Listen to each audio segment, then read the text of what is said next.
Scandale majeur de la Troisième République, l'affaire Dreyfus a agité la société française pendant plus de 10 ans.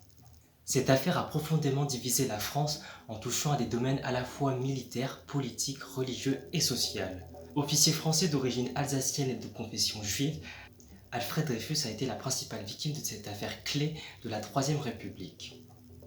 L'épisode a eu lieu entre 1894 et 1906, entraînant la création de deux camps, les Dreyfusards et les anti-Dreyfusards. Il s'est produit dans un contexte bien particulier, puisqu'au moment de l'affaire Dreyfus, l'Alsace est allemande depuis 1871. Alfred Dreyfus est accusé d'espionnage en faveur de l'Allemagne et donc de trahison. Malgré son innocence, le Conseil de guerre le condamne. Le 5 janvier 1895, Alfred Dreyfus perd son titre de capitaine dans la cour d'honneur de l'école militaire à Paris, devant 4000 soldats et 20 000 civils. Il est emprisonné à perpétuité dans un bagne de l'île du Diable en Guyane après un procès militaire qui a fortement divisé la France. Une France qui a notamment été divisée par le biais d'une presse qui a fortement impacté l'opinion publique.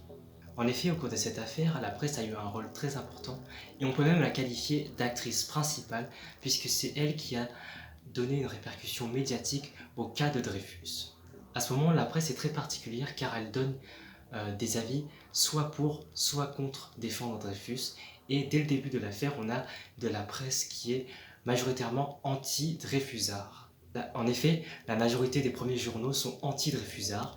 Ces journaux qui considèrent l'homme coupable en profitent pour diffuser des propos antisémites à l'égard des populations juives. D'ailleurs, la caricature est l'un des éléments qui est le plus repris pour marquer les esprits.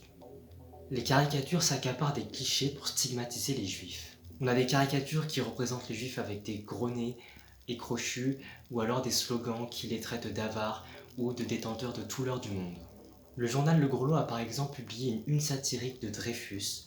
Dans celle-ci, on peut apercevoir Dreyfus représenté comme un Judas, en référence à Judas Iscariote, un des 12 apôtres de Jésus qui l'aurait dénoncé au grand-père du temple de Jérusalem contre quelques pièces d'or.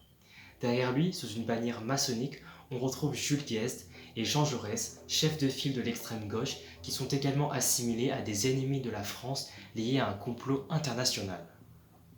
Malgré le grand nombre de titres contre Dreyfus, certains voulaient se battre et défendre l'accusé. C'est le cas d'Émile Zola, journaliste et écrivain français, qui a décidé de prendre les devants et de prendre le parti de Dreyfus. Il voulait le faire entendre au public. C'est pourquoi, le 13 janvier 1898, il publia l'article « J'accuse » dans le journal L'Aurore. Le directeur de ce journal, Ernest Vaughan, accepta de publier cet article et s'engagea à multiplier ses tirages. J'accuse a été tiré à plus de 300 000 exemplaires. Cet article, composé de 39 feuillets et de 4500 mots, a relancé l'affaire alors que 3 ans avant cette publication, l'affaire avait été qualifiée de terminée. Le journal L'Aurore n'est pas le seul journal anti-Dreyfusard. On peut également citer le journal Le Signal, Les Droits de l'Homme ou La Fronde. Ensuite, comme journaux anti-Dreyfusard, on peut citer le journal L'Anti-Juif, La Croix, L'Écho de Paris ou La Libre Parole. L'affaire Dreyfus a donc été la genèse de la structuration du paysage politique français. C'est ce qui amène tout doucement au clivage politique droite-gauche, puisque les Dreyfusards soutiennent Dreyfus au nom de la démocratie et les anti-Dreyfusards dénoncent Dreyfus au nom de la raison de la protection de l'État et du prestige de l'armée. Conclusion, l'affaire a déchiré l'opinion publique et a vraiment impacté le quotidien des Français. Cette affaire a révélé le pouvoir qu'a la presse dans l'opinion publique et a marqué un tournant historique politique en France. Le très fort clivage de l'opinion publique a perduré jusqu'en 1945 sous différentes formes et a notamment influencé certaines prises de position politiques, notamment sur la question de l'antisémitisme dans les années 1930 et 1940. On peut dire que l'affaire Dreyfus a permis à la presse de se construire car elle a fidélisé un large public et a mobilisé l'opinion.